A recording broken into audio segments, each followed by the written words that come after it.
Today, I wanted to talk about the feeling of our infirmity, and the Bible talks about how we have not a high priest who is not touched by the feeling of our infirmity.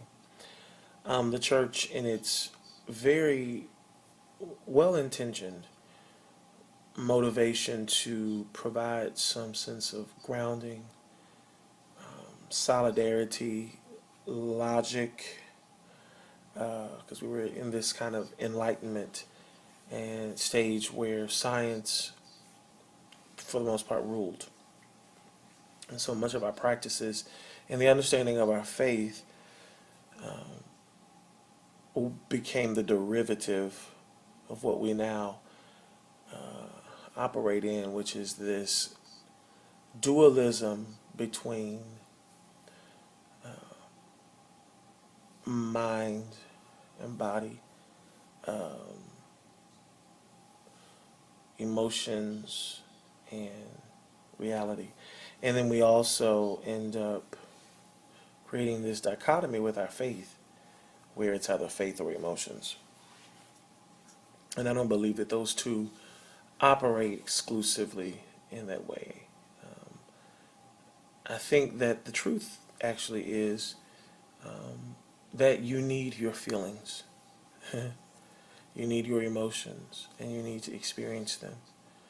Um, and I get the issue of emotionalism, which is where every decision is based on the emotional aspect.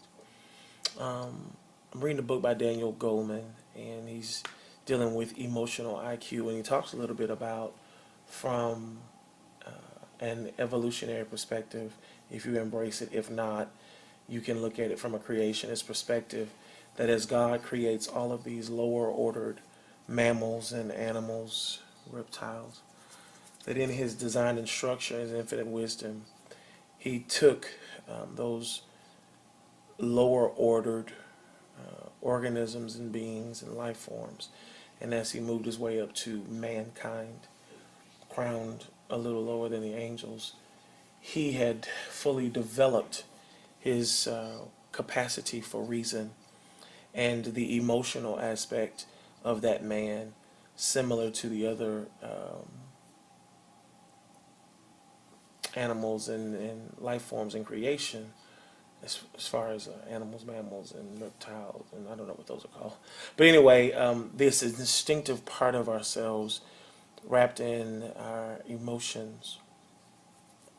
And then we develop all of this, what they call the neocortex, and it specializes in judgment and decision and all of those things, and rationality, and all that. But anyway, I say all that to say that your most primitive and gut response is one that is born out of the feelings, the emotions. Um, I think that when we come into, for example, a worship setting and into a relationship, Jill Scott always says, she says this line in her song, Do You Want It on Your Collard Greens? She says this, it's a good thing to know music theory, but when you come on the stage, you got to play with your soul. And I think that's the way life is. I think it's a great thing to be able to work through things reasonably. But there is a depth of you that is unmatched, and it is of ancient origins. It is the part of you that interprets everything about life. When you come out of the womb, you immediately are able to discern, begin to discern in the expressions of people what's safe and what's not. Um, what are the different responses for anger, sadness, and joy, even. Which brings me to my point of the word. The joy of the Lord is our strength. Joy is an emotional response. It is both a decision and an emotional response. And so, I guess driving home my point that God absolutely cares about the feeling of your infirmity. And then there's this notion here that is presented that our infirmities have an emotional life. And that as we move into healing and relief from disease, that at some level it is intricately and intertwined with our emotional life. And Jesus is he can access the feeling of that infirmity as much as he can identify with the fact that you have an infirmity.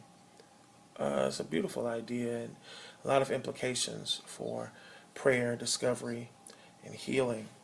That there is a feeling to every infirmity. And sometimes we're more aware of the infirmity than we are the feeling if we can do the work. Trace ourselves to the feeling, then it's possibility that our infirmities may also be abated and leave and dissipate because we've been able to realign our emotions and find healthy ways of emoting. And that's a statement that I always love to hear. I forgot the lady's name, but she says, feelings are meant to be felt. They're an experience, and you need to feel them so they can pass, because when you don't, then they last and they develop an infirmity in you.